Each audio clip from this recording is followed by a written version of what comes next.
നമസ്കാരം. ട്രംപ് പറഞ്ഞ അവസാന മണിക്കൂർ എത്തി നിൽക്കുകയാണ്. ഇന്ന് രാത്രി 8 മണിക്കുള്ളിൽ തന്നെ ഇറാനെ, അതായത് ഒറ്റ രാത്രി കൊണ്ട് തകർക്കുമെന്നാണ് ട്രംപ് പറയുന്നത്. അതായത് ഇന്ത്യൻ സമയം ഏകദേശം 5:30 മണി. ഇറാൻ ആവട്ടെ ഇതിലൊന്നും കുലുങ്ങുന്നില്ല. ട്രംപ് പറയുന്ന ഓരോന്നിനും കൃത്യമായ മറുപടിയാണ് ഇറാൻ കൊടുത്തുകൊണ്ടിരിക്കുന്നത്. ട്രംപ് ഇതെന്താണ് പറയുന്നത്? 8 മണിയാവുമ്പോഴേക്കും ഇറാൻ ഒറ്റ രാത്രി കൊണ്ട് തകർക്കും. രാത്രി 12 മണിയാവുമ്പോഴേക്കും അവരുടെ പാലങ്ങളെല്ലാം തകർക്കും. അത് കഴിഞ്ഞ് പവർ പ്ലാന്റ് ലക്ഷ്യമിടുമെന്നാണ് ട്രംപ് പറയുന്നത്. പക്ഷേ IRGC ഉൾപ്പെടെ ട്രംപിന്റെ കൃത്യമായ നിലപാട് പരിഹസിച്ചുകൊണ്ടാണ് രംഗത്തെത്തുകയും ചെയ്യുന്നത്. സോ ഇറാൻ ഇതിലൊന്നും വഴങ്ങുന്നില്ല. ഇറാൻ കൃത്യമായി തിരിച്ചടിക്കാനാണ് ശ്രമം. ഇറാൻ എങ്ങനെയാണ് തിരിച്ചടിക്കാൻ പോകുന്നത്? ഇറാൻ തിരിച്ചടിക്കാൻ പോകുന്നത് ഗൾഫ് മേഖലയെ ലക്ഷ്യം വെച്ചുകൊണ്ടാണ്. കാരണം ഇറാന് ഏറ്റവും ശക്തമായി അമേരിക്കയുടെ കരണം നോക്കി അടിക്കാൻ കഴിയുമെങ്കിൽ അത് അമേരിക്കൻ എംബസികൾ സ്ഥിതി ചെയ്യുന്ന ഗൾഫ് രാജ്യങ്ങളിലാണ്, ഗൾഫ് മേഖലയിലാണ്. അവിടെയാണ് ഇറാൻ കൃത്യമായിട്ട് അമേരിക്കയ്ക്ക് മറുപടി കൊടുക്കാൻ പോകുന്നത്. അതുകൊണ്ട് ഗൾഫ് രാജ്യങ്ങൾ കൃത്യമായി നിരീക്ഷിക്കുക എന്നത് തന്നെയാണ്.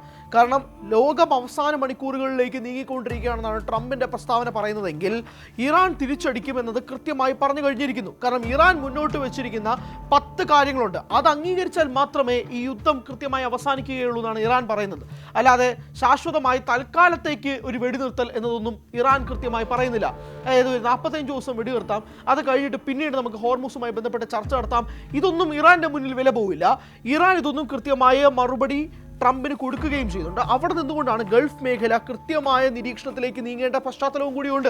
കാരണം ഇറാൻ ആക്രമിക്കുന്നെങ്കിൽ അത് ഗൾഫ് മേഖലയിൽ തന്നെയായിരിക്കും. അതുകൊണ്ട് ട്രംപ് പറയുന്ന ഇന്ന് രാത്രി 8 മണി, അതായത് ഇന്ത്യൻ സമയം പുലർച്ചെ 5:30 എന്നതിൽ ഗൾഫ് മേഖലയും കൃത്യമായി നിരീക്ഷിക്കേണ്ടതുണ്ട്. ഗൾഫ് മേഖലയിലാണ് ഏറ്റവും കൂടുതൽ ഇറാൻ അറ്റാക്ക് ചെയ്യാനുള്ള സാധ്യതയുണ്ട്. കാരണം ഏകദേശം 2400ഓളം ഡ്രോണുകളും മിസൈലുകളുമാണ് ഇറാൻ ഗൾഫ് മേഖലയിലേക്ക് തൊടുത്തുവിട്ടത്. അതിൽ 90% പ്രതിരോധിച്ചു എന്ന് പറയുമ്പോൾ പോലും ആ 2400 മിസൈലും ഡ്രോണും എല്ലാം പോയത് ഗൾഫ് മേഖലയിലേക്കാണെന്ന് കൂടി ഓർക്കുക.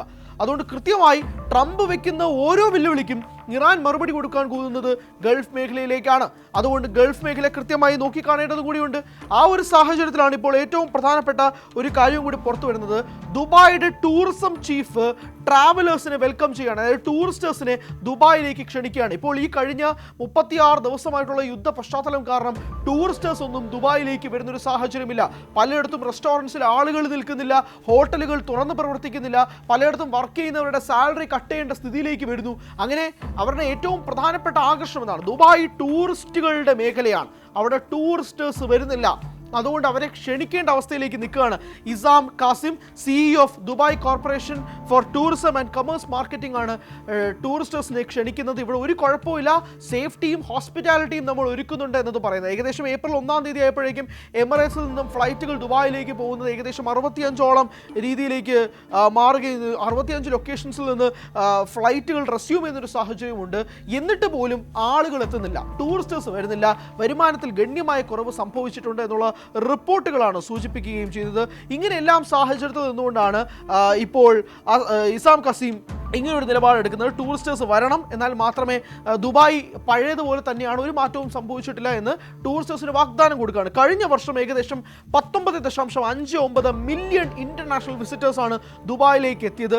അവിടെ നിന്ന് ഇപ്പോൾ US ഇസ്രായേൽ വാർ നടക്കുന്ന പശ്ചാത്തലത്തിൽ ഗണ്യമായ കുറവ് ദുബായിൽ ടൂറിസ്റ്റേഴ്സുമായി ബന്ധപ്പെട്ടുണ്ടായിട്ടുണ്ട്. അത് ടൂറിസ്റ്റേഴ്സിനെ വെൽക്കം ചെയ്തുകൊണ്ടാണ് പറയുന്നതെങ്കിൽ പോലും ഇറാന്റെ ആക്രമണം അത് നമ്മൾ തള്ളിക്കളയാൻ കഴിയില്ല. ഇപ്പോൾ ഹോർമുസ് കടലിടുക്കുമായി ബന്ധപ്പെട്ടുള്ള സംശയങ്ങളും തർക്കങ്ങളുമാണ് ട്രംപിന്റെ ഭാഗത്ത് നിന്ന് നിൽക്കുന്നത്. ട്രംപ് ഇങ്ങനെ ഒറ്റ രാത്രി കൊണ്ട് ഇറാനെ തീർക്കും എന്നൊക്കെ പറയുമ്പോൾ പോലും ഇറാൻ ഒരു ഞൊടിയിട പോലും വിറയ്ക്കുന്നില്ല, ഭയപ്പെടുന്നില്ല എന്നത് ഏറ്റവും പ്രധാനപ്പെട്ട കാര്യമാണ്. അവിടെ നിന്നുകൊണ്ടാണ് ഗൾഫ് മേഖല ഏറ്റവും ശക്തമായി നിൽക്കണം. ഗൾഫ് മേഖലയിലേക്കാണ് എല്ലാവരും ഉറ്റുനോക്കുന്നത്. കാരണം ഇറാൻ ആക്രമിക്കുന്നത് അങ്ങോട്ടേക്കാണ്. അങ്ങോട്ടേക്ക് പോകുമ്പോഴേക്കുമാണ് ഗൾഫിലുണ്ടാകുന്ന ഭീതിയെപ്പറ്റി ചർച്ച ചെയ്യേണ്ടി വരുന്നത്. അവിടെയുള്ള ആളുകൾ സുരക്ഷിതരായി നിൽക്കേണ്ട ഒരു സാഹചര്യം കൂടി ഉണ്ടാവുകയും ചെയ്യുന്നത്. സോ ട്രംപ് ഇങ്ങനെ വെല്ലുവിളിക്കുമ്പോൾ ഇറാൻ അതിനനുസരിച്ച് വേവ് കൂട്ടുകയാണ് ചെയ്യുന്നത്, അല്ലാതെ ഇറാൻ പേടിച്ചോടുന്നില്ല. ആ പശ്ചാത്തലത്തിലാണ് ഗൾഫ് മേഖല ശ്രദ്ധ പാലിക്കണമെന്നുള്ള രീതിയിലേക്ക് കാര്യങ്ങൾ മാറുന്നത്. ട്രംപിന്റെ വെല്ലുവിളി അത് ട്രംപിന് ഇനിയെങ്കിലും വാക്കിന് ഉറപ്പോടെ നിൽക്കാൻ കഴിയുമോ എന്നുള്ളത് ലോകം കാത്തിരിക്കുന്ന മണിക്കൂറുകളാണ് വരാൻ പോകുന്നത്. കൂടുതൽ വാർത്തകൾക്ക് News 18 Keralam YouTube channel subscribe ചെയ്യുക.